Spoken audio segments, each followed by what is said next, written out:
Breaking news नाज़रीन खे ॾियो। सिंध असेंबली नए माली साल जी बजट जी मंज़ूरी ॾेई छॾी आहे। सिंध असेंबली 3.45 खरब रुपयनि जी बजट जी मंज़ूरी ॾेई छॾी। सिंध असेंबली 156.69 अरब रुपयनि जी ज़मीनी बजट जी मंज़ूरी ॾेई छॾी आहे। वॾे वज़ीर मुराद अली शाह सूबाई असेंबली में बजट पेश कई। या हम ख़बर नाज़रीन सां शेयर कयूं पिया त सिंध असेंबली नए माली साल जी बजट जी मंज़ूरी ॾेई छॾी। नवाली सां खे आगाह कयूं पिया त सिंध असेंबली 3.45 खरब रुपयनि जी बजट जी मंज़ूरी ॾेई छॾी आहे। सिंध असेंबली 156.69 अरब रुपयनि जी ज़मीनी बजट जी बि मंज़ूरी ॾेई छॾी। आगाह कयूं पिया वॾे वज़ीर मुराद अली शाह सूबाई असेंबली में बजट पेश कई। हम ख़बर अवां सां शेयर कयूं पिया। अपडेट कंदा रहूं त सिंध असेंबली नए माली साल जी बजट जी मंज़ूरी ॾेई छॾी आहे।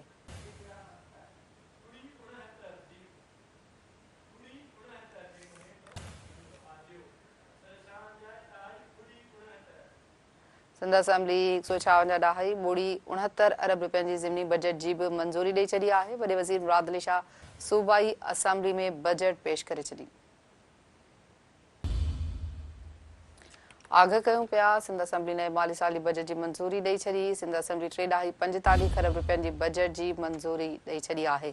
आगाह कयूं पिया त सिंध असेंबली 156.69 अरब रुपयनि जी ज़मीनी बजट जी मंज़ूरी ॾेई छॾी आहे।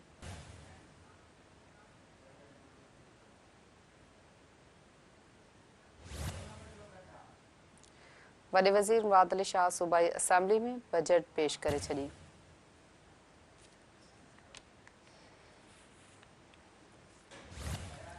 सिंध असेंबली नए माली साल जी बजट जी मंज़ूरी ॾेई छॾी। तफ़सील मालूम कंदासीं चीफ रिपोर्टर फयाज़ कुरैशी खां। जी फयाज़ कुरैशी आगाह कजो।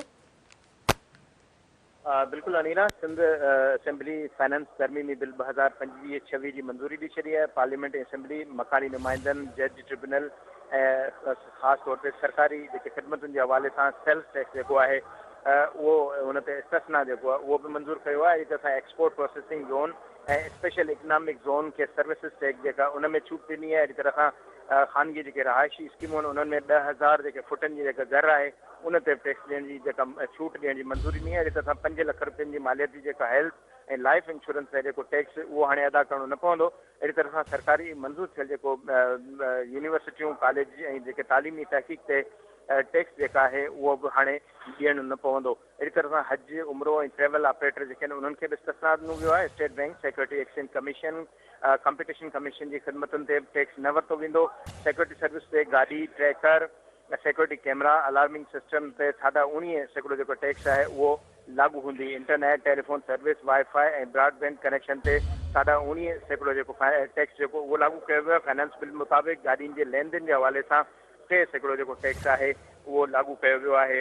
होटल रेस्टोरेंट फार्म हाउस जी ऑनलाइन जेका अदायगी ऐं शरबतनि ते 8% टैक्स लागू कयो वियो आहे। ऐं तॾहिं सां कैब सर्विसिस ते 5%, रेंटल कार सर्विस ऐं माल बता जेके गाॾियूं आहिनि उन्हनि ते 8% जेको टैक्स आहे उहो अदा करणो पवंदो। सरकारी इमारतुनि जी तामीर ते 5% ऐं आम तामीरात ते 8% जेको टैक्स आहे उहा लागू कई वई आहे। अहिड़ी तरह सां हथियार बरदार ऐं सिक्योरिटी गार्ड रखण ते 8% जेका टैक्स उहा लागू कई वई आहे। ऐं रियल एस्टेट सर्विस ते 8% ऐं फॉरेन एक्सचेंज सर्विसिस ते 3% टैक्स जेका आहे उहा लागू कई वई आहे। अहिड़ी तरह सां कॉल सेंटर हेल्पलाइन सर्विस ते 3% टैक्स हूंदी।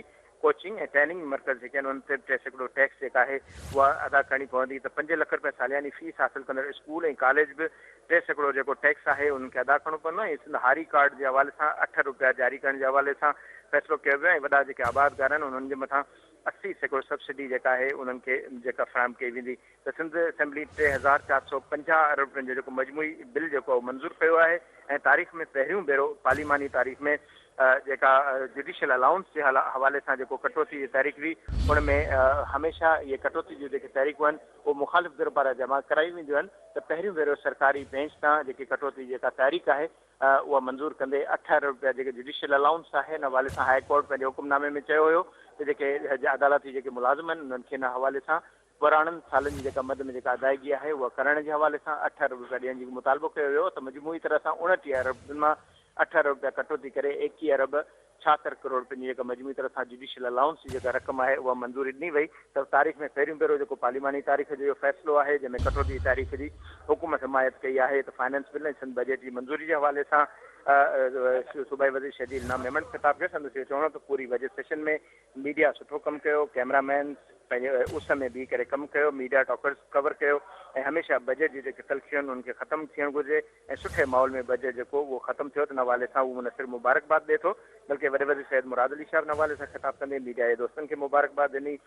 अपोज़िशन जे लीडर अली ख़ुर्शीदी जे चवणु हुयो त उहो उमीद करे थो हुकूमत पंहिंजी क़ौमी कोताहियुनि खे ठीकु कंदी ऐं अपोज़िशन जा जेके समूरा मेंबर आहिनि उन्हनि खे बि ख़राज तहसीन पेश करे थो, हुकूमत खे बि ख़राज पेश करे थो। स्पीकर डिप्टी स्पीकर बहितरीन अंदाज़ में कमु कयो ऐं असेंबली स्टाफ जंहिं कमु कयो उनखे बि ख़राज पेश करे थो। त मुखालिफ़त जा जेके पार्लियामानी लीडर हुआ उन्हनि ख़िताब कयो ऐं जेको पुरअमन अंदाज़ में बहितरीन नमूने सां बजट पास थियण ते न सिर्फ़ु मुबारकबाद ॾिनी आहे, मजमूई तरह सां सिंध असेंबली बजट जे हवाले सां 188 जेके माली मुतालबा मंज़ूर कया ऐं अपोज़िशन जे 2001 कटौती जेके तहरीकूं उहे रद्द कयूं वियूं ऐं हिकिड़ी जेका तहरीक हुई जंहिंमें जुडिशियल अलाउंस जे हवाले सां जंहिंजो ज़िक्र कयो उहा मंज़ूर थी, जंहिंमें हुकूमत हुनजी हिमायत कई। त सिंध असेंबली मालियत साल 2025-26 जो जेको फाइनेंस बिल जेको मंज़ूर कयो जंहिंसां हाणे सिंध बजट जेका आहे उहा मंज़ूर थी चुकी आहे। वॾी महिरबानी फयाज़।